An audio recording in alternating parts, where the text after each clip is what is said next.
nuestro seminario universitario de la cuestión social, esta vez con el tema perspectivas de la crisis alimentaria, que habíamos originalmente programado para el año pasado. Por diferentes razones no pudimos llevarlo a cabo. Desde entonces le habíamos pedido a Alfonso Cebreros, que es nuestro ponente de esta tarde, que participara en la reunión y nos ayudara a construir el enfoque del tema. Afortunadamente aceptó y está aquí con nosotros. Muchas gracias, Alfonso. Alfonso es actualmente director de Relaciones Gubernamentales del Grupo Maseca y es vicepresidente del Consejo Nacional Agropecuario. Es colega nuestro, economista egresado de la UNAM y con una larga trayectoria previa de servicio público. Le pedimos también a la doctora Margarita Flores, igualmente colega, igualmente con una larga trayectoria en el tema del desarrollo rural y de los problemas agrícolas, y recientemente directora para la FAO en América Latina y el Caribe, con sede en Santiago de Chile, de donde ya regresó para instalarse aquí entre nosotros. Que inicien, como lo hicimos en la ocasión anterior, pues nuestros comentarios y discusiones de una manera directa y breve. E igualmente, muchas gracias, Margarita, y lo mismo le pedimos a nuestro amigo y colega economista José Antonio Yunes, quien es actualmente el director del Centro de Estudios Económicos del Colegio de México, y quien también tiene mucho trabajo hecho, acumulado y publicado sobre el tema rural y agropecuario. Creo que con ellos tres vamos a tener materia suficiente como para discurrir esta tarde en torno a una cuestión que como suele pasarnos, muchos habían dado por superada después de que se logró una cierta estabilización de los precios internacionales después de la emergencia y miedos del 2008, ¿no? Que también pudimos abordar dentro de nuestro seminario en una larga sesión de un día, en donde combinamos crisis alimentaria y cambio climático. En esta ocasión solamente nos centraremos en el tema alimentario, aunque supongo que de una o de otra manera saldrá esta cuestión de la que aparece ya muy vinculado, ¿no? Pues dicho esto, anunciándoles que a partir de la próxima sesión vamos ya a poder ofrecer nuestras sesiones en línea, en internet, para el que quiera aprovecharse de esa ventaja tecnológica. Y bueno, la vez pasada tuvimos de compañía al Colegio de la Frontera de Tijuana, ¿no? Y el Colegio de Sonora. Ellos, entre otros, nos dijeron que preferían, por razones de comodidad y de economía de tiempo, que la comunicación fuera vía internet. Lo logramos hacer la semana pasada en un seminario muy interesante, yo diría que fascinante, si no fuera por el tema, en el que discutimos los hallazgos de investigación de 4 grupos de investigadores que se abocaron a estudiar las determinantes sociales y culturales de las violencias en 4 ciudades de nuestro país: Tijuana, Aguascalientes, Guadalajara y Ciudad Juárez. Yo no sé si los materiales ya están en nuestra página. No, todavía no. Pero esperemos poderlos ofrecer pronto. Este es un trabajo que coordinó Clara Hussitman y Incide Social, pero reunió a unos grupos de investigación de esas localidades, de esas ciudades, que bueno, que para muchos de nosotros fueron muy estimulantes por ya la capacidad de investigación y bueno, no estimulantes, sino un poco aterradores por los resultados que presentaron en esta reunión. Bueno, dicho esto, doy la palabra a Alfonso Cebreros y empezamos. Retomando lo que decía Rolando, yo creo que el mayor error sería pensar que esta situación es de flachazos, dura un poco y pasa. Llama mucho la atención, esto es tan reciente como el 24 de marzo, que además el tema, con todo respeto aquí a Margarita, ya se salió de la FAO. Ahora los que declaran sobre el tema son el Fondo Monetario Internacional. El mundo deberá acostumbrarse a alimentos caros, el Fondo Monetario Internacional. Tomará años que la oferta llegue a satisfacer la demanda, el fondo. El aumento de la demanda se debe a cambios estructurales en la economía global. Es decir, el tema ya, normalmente estábamos acostumbrados a que la FAO daba reportes, las cosechas mundiales, cómo veía la situación, hambrunas, etcétera. No, ahora son el fondo, el banco, el G20, el G8, el Foro Económico de Davos, etcétera, los que están preocupados. Quizás salvo la catástrofe de Japón, en un comentario reciente en la Feria del Libro decía que hay más titulares en la prensa sobre la situación alimentaria que ya está sobre la violencia o la inseguridad. Ahí está. Bueno, si vemos el panorama para este año, pero lo quise poner porque son elementos que se van a mantener, lo que llaman los fundamentales, oferta-demanda, tiene un equilibrio precario. De hecho, mucho de lo que ha sucedido ha sido con caídas relativamente bajas en la oferta total, pero ahorita se explica por qué ha tenido tanto impacto. El escenario da para precios más altos, evidentemente la volatilidad es creciente. Vamos a tener tendencia a precios altos, obviamente con tumbos, ajustes, pero que duran poco. Esto tiene que ver fundamentalmente, los inventarios mundiales de casi todos los alimentos están en los niveles más bajos de la historia. Estados Unidos trae 18 días de inventario de maíz, o sea, cualquier cosita que le pase se queda sin inventarios. La oferta está limitada porque todo el mundo necesita crecer, tierra y agua limitada, cosa que también dice el fondo aquí. La demanda está creciendo muy fuerte en los mercados emergentes. Por un lado están los cambios en la dieta asiática fundamentalmente, o de algunas economías exitosas como Rusia, Brasil, y el tema del etanol en Estados Unidos, que dado los precios del petróleo, cada vez más maíz se va para etanol.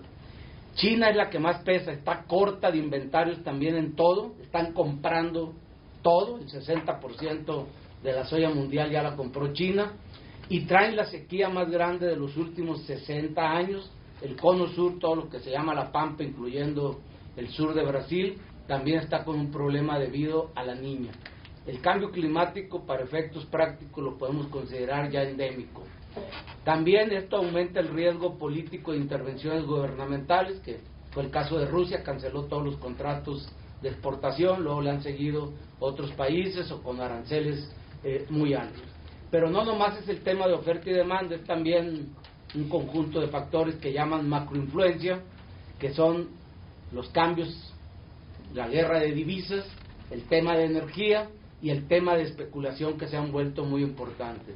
Dado la crisis económica financiera, muchos portafolios de inversión se fueron a los commodities, sean metales, petróleo y desde luego granos. Mucha gente ya acostumbra a tener en su portafolio inversiones en maíz, en trigo, que nunca lo va a ver, simplemente le interesa la posición y volverla a vender. Y repito, el tema de la volatilidad pues es prácticamente ya un tema permanente. Todo esto en un contexto de cambio climático. Ya los fenómenos climáticos están por todo el lado. En algunos casos son sequías, en otros son inundaciones, y ahora tuvimos la helada histórica más grande de la historia de Sinaloa, de donde yo soy, pues que nos dejó prácticamente sin maíz de golpe. Cabe señalar que Sinaloa abastece todo el país durante 6 meses del año, y se perdió más del 90% de la cosecha en una noche, para darles una idea del tamaño de esto. Bueno, estas son zonas del mundo que van a ser más afectadas por el cambio climático. De hecho, los ganadores son los países del norte, Rusia, Canadá, algo de China, se van a volver más importantes para la producción, pero en conjunto traemos problemas. Por ejemplo, este es un pronóstico al 2050, porque obviamente el cambio climático como tal pues no va a actuar de golpe, pero esto está hecho por un instituto de Washington que son los mayores expertos en el tema. A nivel global se esperan reducciones que van del 8 al 14% en granos como maíz y trigo, pero en México las reducciones van a ir del 8 hasta el 19%, sobre todo por la dependencia que tenemos en la agricultura de temporal, lo cual pues nos da idea de que hay que reforzar algunos temas de infraestructura. Bueno, ya lo vimos. Igual pues aquí las zonas oscuras pues son zonas perjudicadas. El otro tema es que durante 2010 tuvimos también una situación histórica en cuanto a la cantidad y fuerza de los huracanes que pegaron en México. Cada vez pegan más, entonces no nomás fue el helada en Sinaloa, sino que ha habido daños también en otros estados, y luego puede ser que este año nos toque algo de sequía. Otro detalle, México es la segunda zona más afectada por este fenómeno, México y el Caribe. La otra es el sudeste asiático. Estamos, así como se habla de los países de la franja del vino, por decir algo, pues nosotros estamos en la franja donde va a pegar más fuerte el cambio climático. Bueno, persisten los problemas, es lo mismo. Si uno ve los mapas, pues en un lado es ciclón, en otro es inundación, en otro fue helada, en otro es calor, etcétera.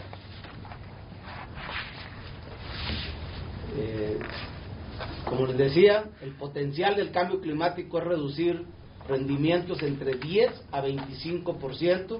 Evidentemente las zonas en rojo son las más afectadas. Por ejemplo, está el caso de Australia, que en particular Australia, que era un gran productor de arroz, prácticamente ya no produce nada de ese grano, de ese cereal. El agua es el otro factor limitante. Junto con el cambio climático, pues todo el mundo pronostica que la próxima guerra va a ser por agua. Otra vez son los países que tienen hielo, que se va a transformar en agua, como Canadá, parte de Rusia, los que van a tener ciertas ventajas. Bueno, aquí no se alcanza a leer, pero el caso de Rusia pues es emblemático. Fue el que decidió enfrentar la sequía, reduciendo la disponibilidad de grano para el comercio exterior. Repito, contratos ya firmados, pues simplemente dijo, no se puede. También parte del problema es que Rusia se ha vuelto un gran consumidor de carne de pollo, por lo tanto necesita el grano para alimentar primero a los pollos, que es lo que demanda la población rusa, que ahora tiene nuevo ingreso. Lo mismo está pasando en la India. Mucha gente dice que la gente de la India no come carne. No, unos no comen res, otros no comen puerco, pero pollo, todos consumen más pollo que Estados Unidos, por lo tanto necesitan más grano. Y lo que decía al principio, el tema que en un principio era del OECD y de la FAO, pues comenzó a volverse, obviamente, estudios de CEPAL, FAO, ICA, todos van dirigidos a lo mismo, son recomendaciones ya de los organismos internacionales de tipo financiero. Hay que apostarle a la producción doméstica, hay que invertir en la producción nacional, no hay que arriesgarse tanto a que va a haber grano en el comercio internacional, etcétera, etcétera, etcétera. La FAO tiene un indicador de que por lo menos el 75% debe ser producción nacional. Una cosa que llamó mucho la atención el año pasado y se repitió este año, el Foro Económico de Davos siempre hace una clasificación de los riesgos. Entonces, por encima de lo que está pasando con algunos países europeos o que el déficit fiscal de Estados Unidos, riesgo número 1, volatilidad en los precios de los alimentos. Así inició el Foro Económico de Davos el año pasado, y este año volvió a estar en primer lugar la volatilidad en alimentos. Bueno, como decía, esto ya empezó. Ahí está la caída de la producción de trigo en Rusia. Obviamente con una caída de ese tamaño, pues ¿quién va a querer exportar? Las exportaciones pues se desplomaron todavía más, y esto afectó a todos los mercados. Pues evidentemente los precios comenzaron a subir como locos. Independientemente del periodo que se tome, si lo toma uno un año, pues hay subidas del 70%, Simplemente aquí en México, de diciembre para acá, el maíz está ya 40% más caro. El fenómeno que les decía de la niña en el sur, afectando toda la zona del cono sur. El tema, pues, la amenaza global, pues, es la subida en los precios. Como decía, cualquier periodo de tiempo que tome uno es suficiente para explicar. Bueno, el comercio mundial. Si uno lo ve desde este punto de vista, la franja entre café anaranjada, de hecho, Estados Unidos es el único país que tiene todavía la capacidad de ser gran exportador.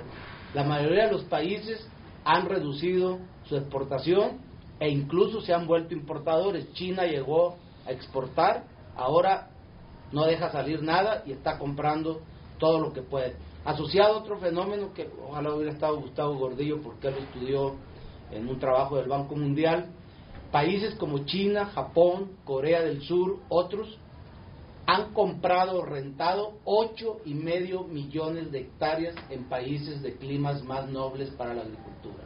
Corea del Sur prácticamente ya es la dueña de Madagascar, por ejemplo. Y Madagascar incluso le vendió a los chinos, a Corea le vendió la tierra, y a los chinos los derechos mineros del fondo del océano. O sea que hay dinero para todo. Lo mismo, no se alcanza. Arriba de esa franja se supone que era un cuadrado grande, donde si uno ve, por ejemplo, si uno dice la producción mundial de trigo, 700 millones de toneladas, pero resulta que solo el 12-14% está en el comercio internacional, y así está pasando con otros granos, incluso en el arroz, prácticamente ya la franja que queda para comerciar, para exportar, es muy, muy reducida. O sea que los países tradicionalmente exportadores han cambiado de giro, incluso el caso de, por ejemplo, Malasia, que dejó de producir arroz porque confiaba en que sus vecinos le podían surtir. Acaban de tirar casi 1 millón de hectáreas de palma africana, que ya estaba en producción y que toma 5 años en entrar en producción, para destinarlas nuevamente a producir su arroz y no estar dependiendo de importación. Este es el caso, pues, de la demanda de maíz, que es un producto que a nosotros nos afecta mucho, pues ha subido por todos lados.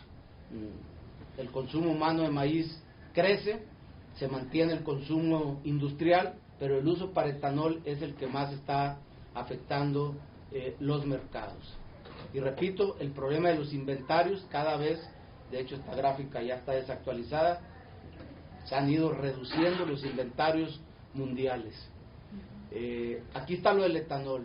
Estados Unidos comenzó hace menos de 10 años, destinaba el 11% de su maíz a etanol. Ahora ya aquí está 37, pero este dato es del 2010, ya ahorita está llegando a niveles 40% de todo el maíz de Estados Unidos, que es el mayor productor mundial, se va a etanol, por lo tanto se retira del mercado de alimentos. Pues obviamente el maíz para arriba, y otra vez peor con la helada ahora.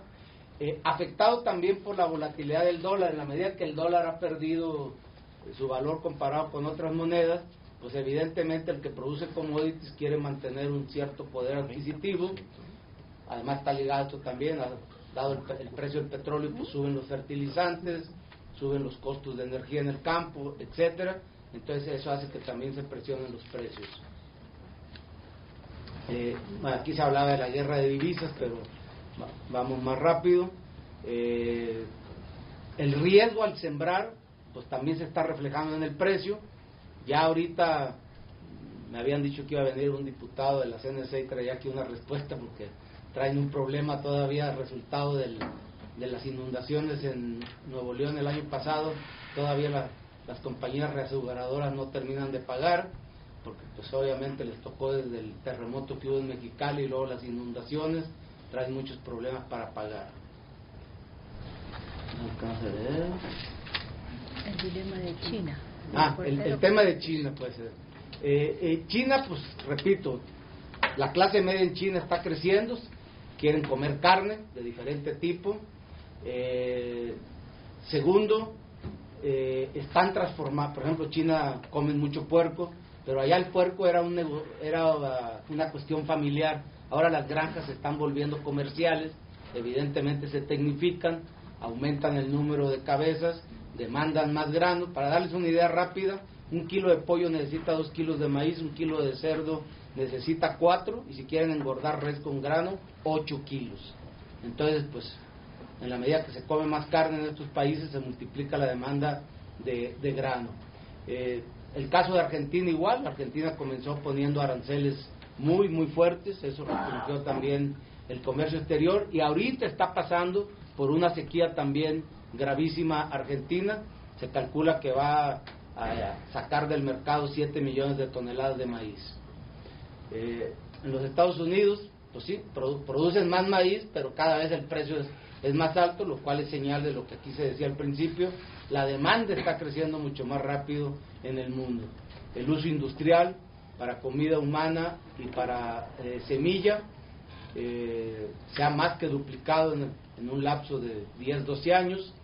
De hecho, ya representa más que el total de exportaciones de Estados Unidos. Los inventarios en Estados Unidos, esa gráfica también es del año pasado, ya este año estarían por abajo, casi a la mitad de esa barra. De hecho, Estados Unidos, cuando baja del nivel a donde llegan las barras más altas, comienza a entrar en pánico. Ahorita ya es más que pánico. Ellos procuran mantener inventarios como para 80, 90 días, y ahorita andan, repito, en 18 días. A nivel mundial también bajando todos los inventarios. China, nadie sabe exactamente qué tanto inventario tiene, pero la señal de que están bajos, pues es que están firmando contratos por todos lados, y de hecho fueron los primeros que comenzaron a hacer contratos de maíz a $7 el bushel, que equivale como a $240 la tonelada. Nada más el contrato, no el físico, el puro contrato, más todo lo que cueste llevarse el maíz, etcétera, etcétera. Lo mismo, si ve uno la relación inventarios a demanda, pues a la baja. Bueno, todo lo que está sucediendo en Estados Unidos, pues evidentemente impacta a México, y le agregamos además la helada de Sinaloa, que eso sí fue un fenómeno local. Estados Unidos también, esto nunca se explicó muy bien, pero hasta octubre del año pasado traía pronósticos de buenos rendimientos, y de golpe, de un informe a otro, cada mes producen un informe oficial, bajaron 19%, lo cual quiere decir que una cosa es ver la planta de maíz más o menos bien en el campo, y otra cosa es, se están dando por el cambio climático fenómenos de estrés en el grano, lo cual quiere decir que la mazorca no se llena completa de granos, y los granos tienen menos densidad, por lo tanto al final, aunque se vean bien las plantas, hay menos toneladas. Es lo que va a pasar con la